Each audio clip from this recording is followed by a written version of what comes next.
But yeah, Let it out in the world. don't let it out into the free world, yes.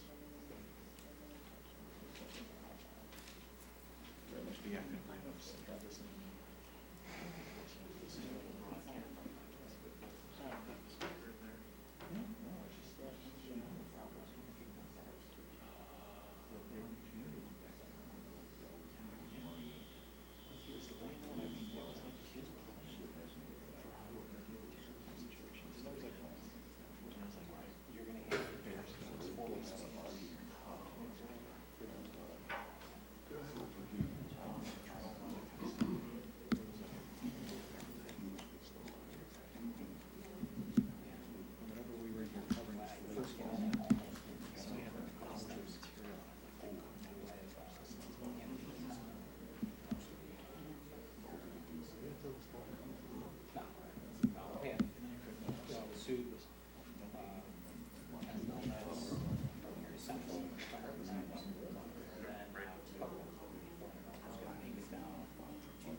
Saturday, Sunday. And Saturday, Sunday, we'll be back. Oh, this is just the Thursday? No, I'm only doing Saturday. Yeah, 'cause my next day is off, is Monday, Tuesday. I get you. Yeah, you're right. Thursday. So today was gonna be such a.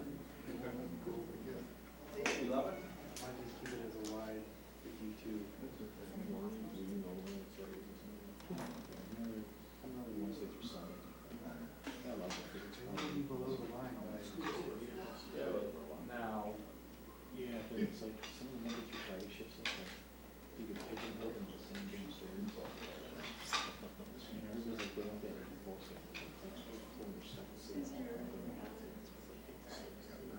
I don't want that part of the problem. It's like, I'm not sitting in I like my truck, I like the variety of services. I like the weekend days. Less stress. Yeah. And this shift is built in every time that you want. But now it's like some of those Monday through Friday shifts, you literally do get pigeonholed. That was getting before. He's always not doing progress. And I don't like that as well. But when you're doing when you get process, it's hard to know how to do it. That's what it's all about. That's what it is.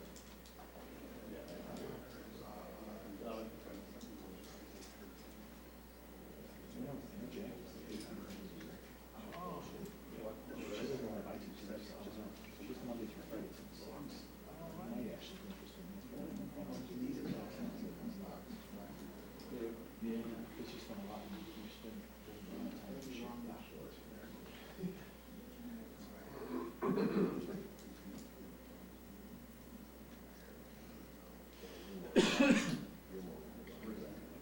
Yeah, I like the drink. I like the stories too. Content is sort of just like the balloon.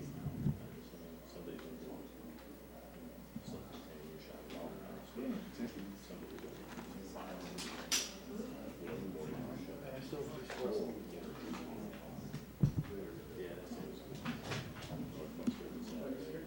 But I don't have the point of sure they made it.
Okay, they'll be on their way down in a minute. Well, that's the thing about it. Brian's in Brazil.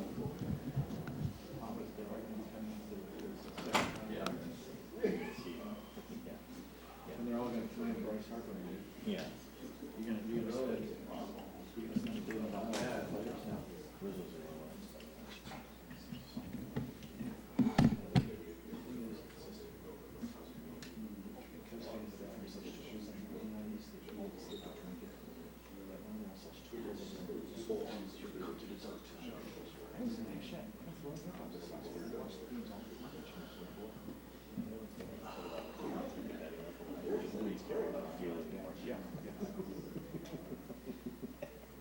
Well, no, let them run because I'll forget to run. It's their run. So, yeah. Or they'll jump to the like stands. Or somebody will be climbing them to see if they can get over there. But yeah, I can't stand it. It's yeah, it's not about a bunch of tools anymore. So expensive. These so-called Cubs fans who are never even exactly what they season in their life. No, You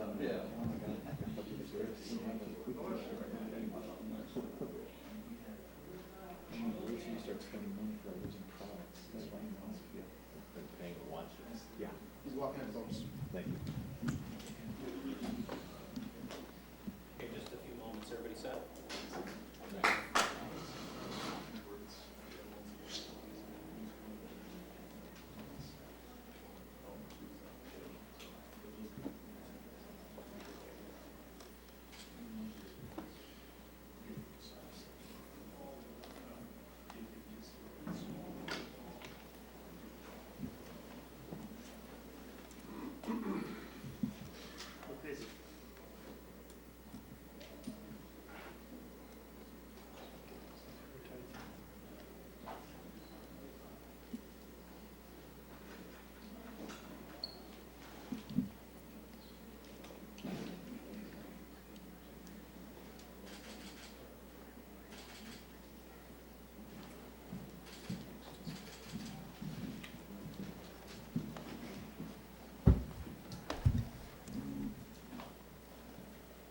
Good afternoon. I want to thank you all for being here today, and I'm pleased to be joined by Chief Fred Waller of Bureau Patrol, Chief Melissa Staples of Detective Bureau, and Lieutenant Ozzie Valdez of the Area Central Detectives, who personally led this investigation. I call this press conference today because the case that we're speaking of galvanized our attention around behavior that, quite frankly, we all wish never existed, not just in this city, but in this country. This initially began as a missing persons case and evolved into a criminal investigation of assault and battery. We got to this point thanks in part to all of you, many of you all sitting out there in the audience right now. News media and vital community activists that flagged this video for our communications office and the detectives who quickly opened a criminal investigation to identify those responsible.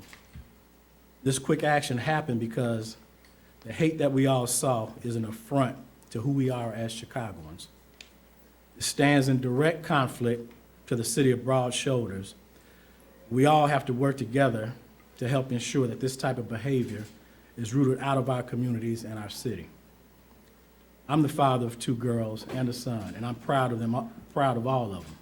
So I understand how difficult it is growing up today, especially in certain neighborhoods of our city. It can be even more challenging when you are part of our valued special needs community. Actions depicted in the video are difficult to watch, to say the least, and I hope that they become a teachable moment for not only these young individuals, but actually for all of us. Hate, bullying, and bigotry are cancers of our society that do nothing but break and divide us.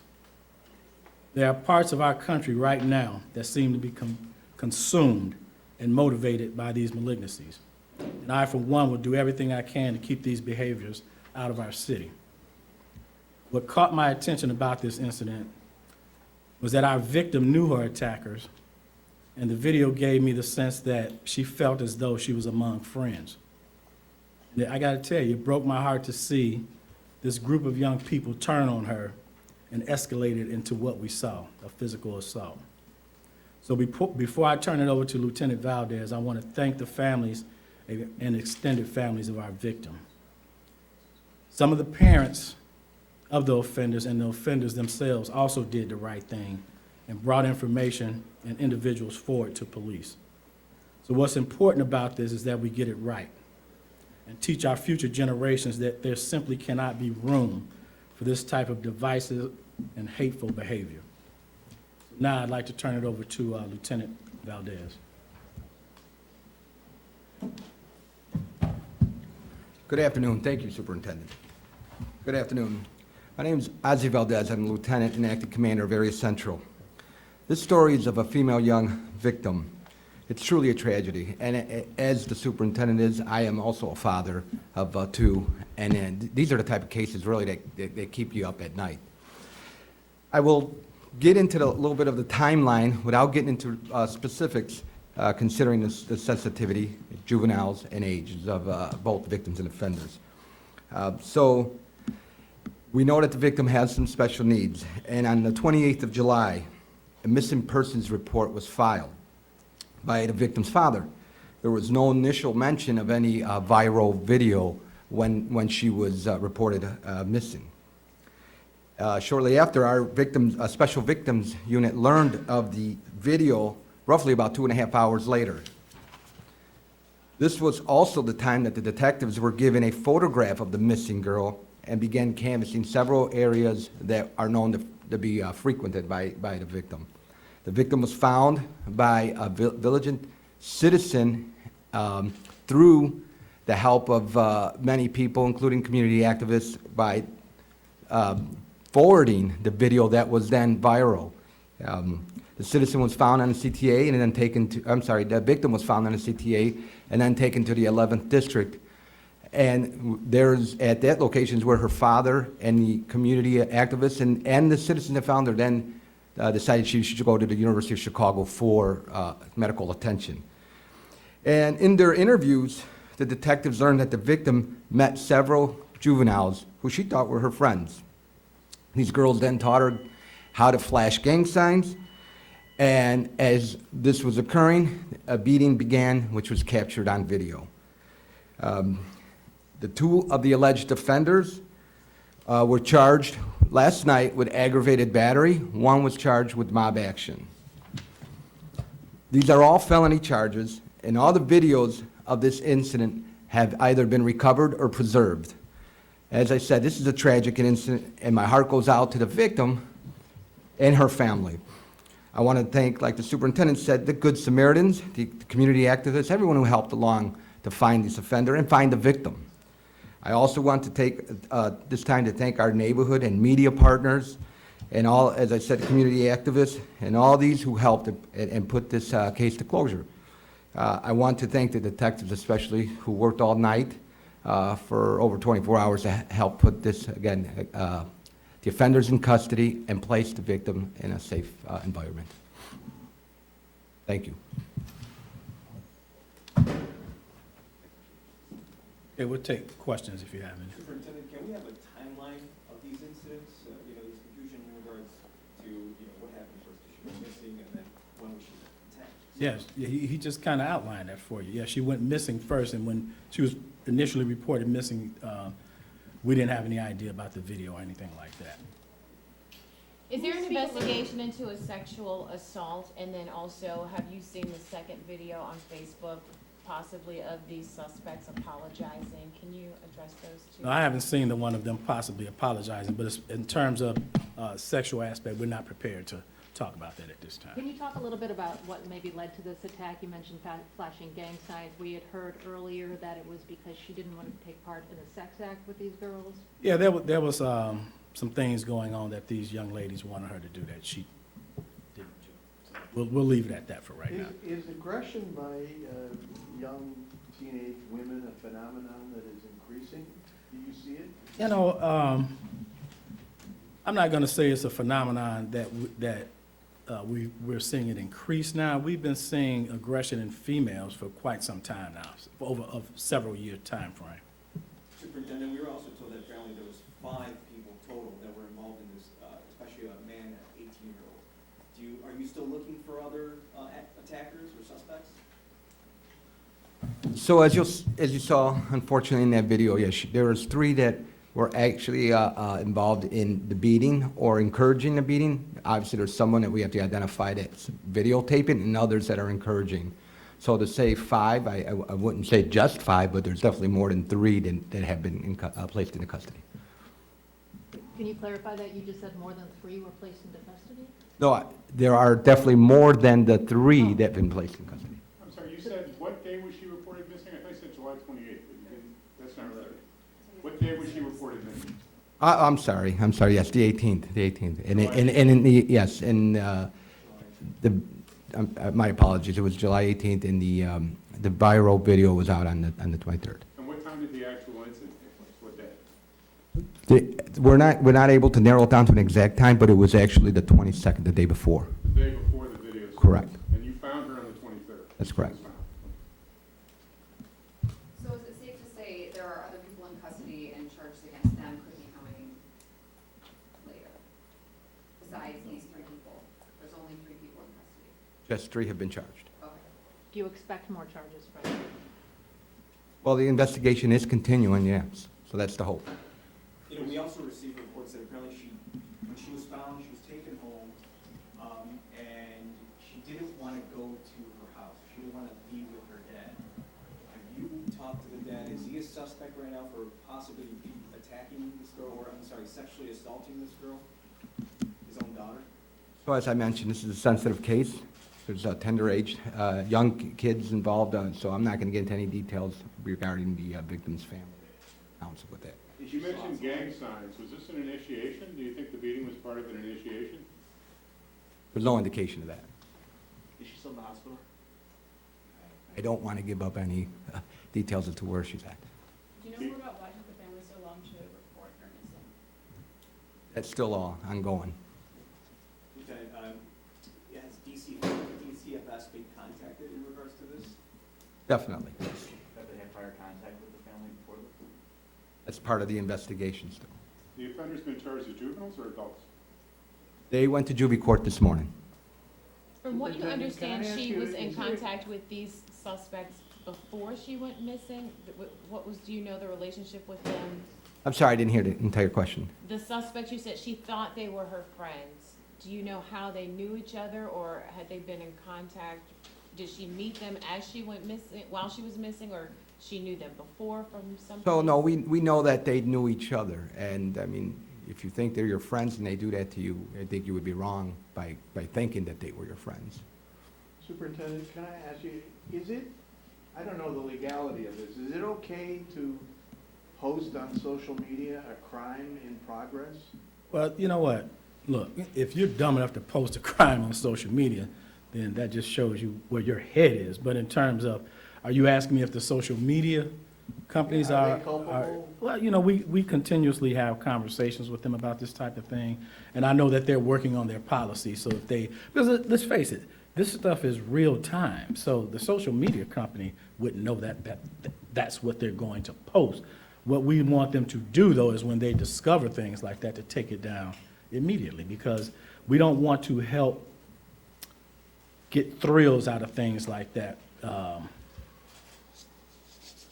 because it's not fair to the victims. So, you know, so I'm not going to beat up social media, because, you know, those posts are real time, but they do have to do a better job of flagging it and taking it down as soon as they discover it.